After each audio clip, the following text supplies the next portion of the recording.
आप सब? आशा करती हूँ आप बहुत ही अच्छे होंगे और मैं मीरा सिंह रुचि क्लास 71 में आपका फिर से बहुत बहुत स्वागत है। तो देखिए, मैंने आपसे कहा था हम साइंस स्टार्ट करेंगे, साइंस में बायोलॉजी।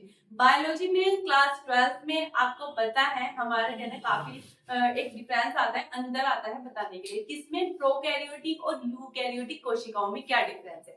ये क्वेश्चन हमारा आपको शॉर्ट में मिल सकता है, वेरी शॉर्ट में मिल सकता है और लॉन्ग में मिल सकता है। तो मैं आपको ऐसा बताऊंगी, चाहे शॉर्ट में आए तो थोड़ा कम लिख दीजिएगा और लॉन्ग में आए तो ये आप पूरा लिख से अच्छे से लिख सकते हैं। तो चलिए देख लेते हैं क्या डिफरेंस है दोनों में। आइए देखिए क्या है, ये हमारा है प्रोकैरियोटिक कोशिकाएं और एक होती है हमारी यूकैरियोटिक कोशिकाएं। यानी कि कोशिकाओं को हमने दो भागों में डिवाइड किया है, प्रोकैरियोटिक कोशिकाएं और होती है हमारी यूकैरियोटिक कोशिकाएं।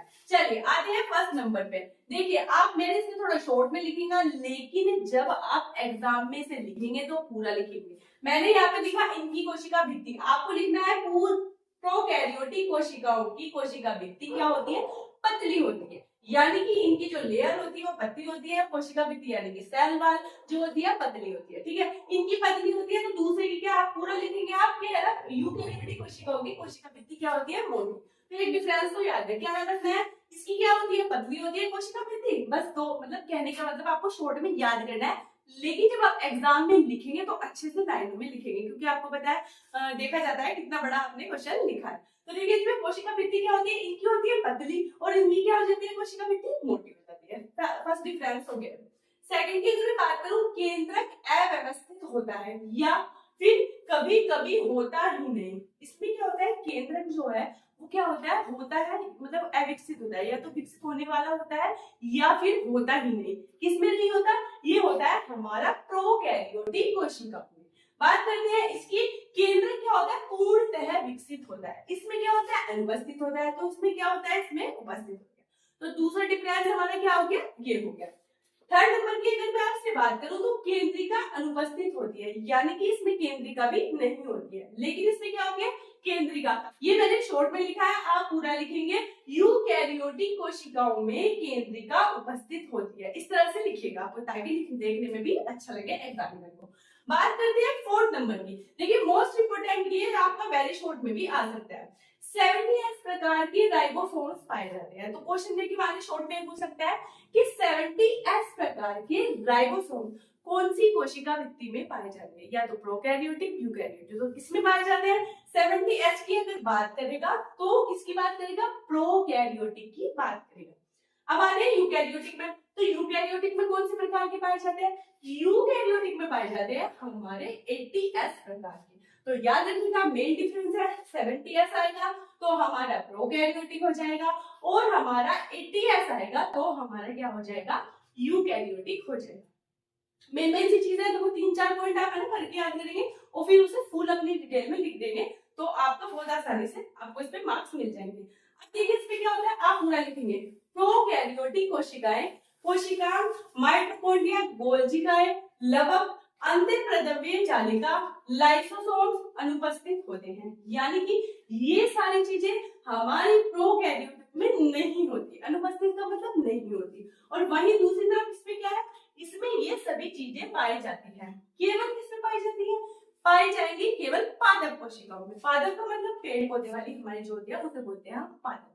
तो देखिए क्या डिफरेंस हो गया, ये सारी चीजें लिख के आपको सेम चीजें इधर लिखनी है। कौन कौन सी चीजें, कोशिकांग, माइटोकॉन्ड्रिया, गोल्जिकाएं, लवक या फिर अंतःप्रद्रव्य जालिका, लाइसोसोम और अनुपस्थित होती है। तो ये सारी चीजें हम इधर लिखेंगे, ये सारी चीजें इसमें क्या होती है, हमारी उपस्थित होती है केवल पादप कोशिकाओं में। इसमें जो होती है वो किसमें होती है, पादप कोशिकाओं में होती है। चलिए अब बात करते हैं 6 नंबर की, बात कर लेते हैं। इसमें हिस्टोन प्रोटीन अनुपस्थित होता है, अनुपस्थित या ये भी लिख सकते हैं, इसमें हिस्टोन प्रोटीन नहीं पाया जाता। वहीं पर मैं बात करूं आपसे यूकैरियोटिक की, तो यूकैरियोटिक में हिस्टोन प्रोटीन उपस्थित होता है, यानी कि यूकैरियोटिक कोशिकाओं में हिस्टोन प्रोटीन पाया जाता है। तो ये डिफरेंस हो गया। 7वें नंबर की अगर मैं आपसे बात करूं तो रिक्तिका, यानी रिक्तिका राजधानी अनुपस्थित होती है। इसमें क्या होती है, देखिए ज्यादातर जो सारी चीजें है ना, इसमें अनुपस्थित है और इसमें अनुपस्थित है, इसमें उपस्थित है। तो आपको अगर आपने ये भी याद कर लिया ना, तो आपको ये सेम ही याद होना है। जैसे मान लीजिए इसमें मैंने आपको बताया 70s, इसमें 80s, केंद्र इसमें अनुपस्थित, इसमें उपस्थित, केंद्रीय इसमें अनुपस्थित, इसमें उपस्थित, तो कोशिका भित्ति इसमें पतली और इसमें मोटी, तो बहुत ही इजी है। चलिए आते हैं। अब देखिए 8वें नंबर की अगर मैं बात करूं, सूत्री विभाजन नहीं होता, यानी कि जो प्रोकैरियोटिक हमारी कोशिकाएं हैं उसमें सूत्री विभाजन नहीं होता। वहीं ना दूसरी तरफ यूकैरियोटिक कोशिका में क्या होता है, हमारा सूत्री विभाजन होता है। देखिए जो यूकैरियोटिक और प्रोकैरियोटिक में है ना, यूकैरियोटिक में सारी चीजें होती है मोस्टली और इसमें नहीं होती, बस यही चीजों में डिफरेंस आ जाता है। बात करते हैं जैसे कि इसमें देखा है श्वसन एंजाइम प्लाज्मा झिल्ली पर होते हैं। जो श्वसन एंजाइम होते हैं वो क्या होते हैं, हमारी प्लाज्मा झिल्ली, प्लाज्मा की जो झिल्ली होती है उस पर होते हैं। लेकिन वहीं पर यूकैरियोटिक की अगर मैं आपसे बात करूं तो श्वसन एंजाइम माइटोकॉन्ड्रिया पर होते हैं। यहाँ पर किस पे होते हैं, यहाँ पर होते हैं प्लाज्मा झिल्ली पर, और यहाँ पर कितने होते हैं, यहाँ पर होते हैं हमारे एंजाइम माइटोकॉन्ड्रिया पर होते हैं। दोनों में ये डिफरेंस बताया है।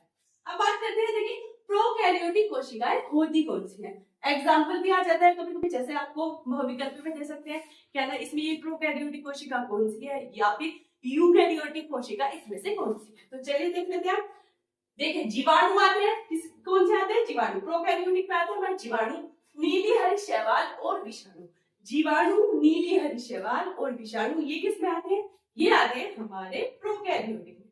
वहीं पर मैं आपसे बात करूं यूकैरियोटिक, तो यूकैरियोटिक में कौन से आते हैं सभी बड़े पादप, यानी कि पेड़ पौधे, बड़े तंतु, कवक और प्रोटिस्टा, ये सब किसमें आते हैं, ये सब आते हैं हमारे यूकैरियोटिक कोशिकाओं में। तो देखिए यूकैरियोटिक प्रोकैरियोटिक में ये हमारा डिफरेंस है, आपको याद रखना है। देखिए इससे ना शॉर्ट, वेरी शॉर्ट, और मुझे लगता है एग्जाम में, बोर्ड के एग्जाम में जरूर क्वेश्चन इससे बनता है और आपको 2026 में भी ये क्वेश्चन देखने के लिए जरूर मिलेगा। तो प्लीज बताइएगा आपको वीडियो कैसे लगी। Thank you.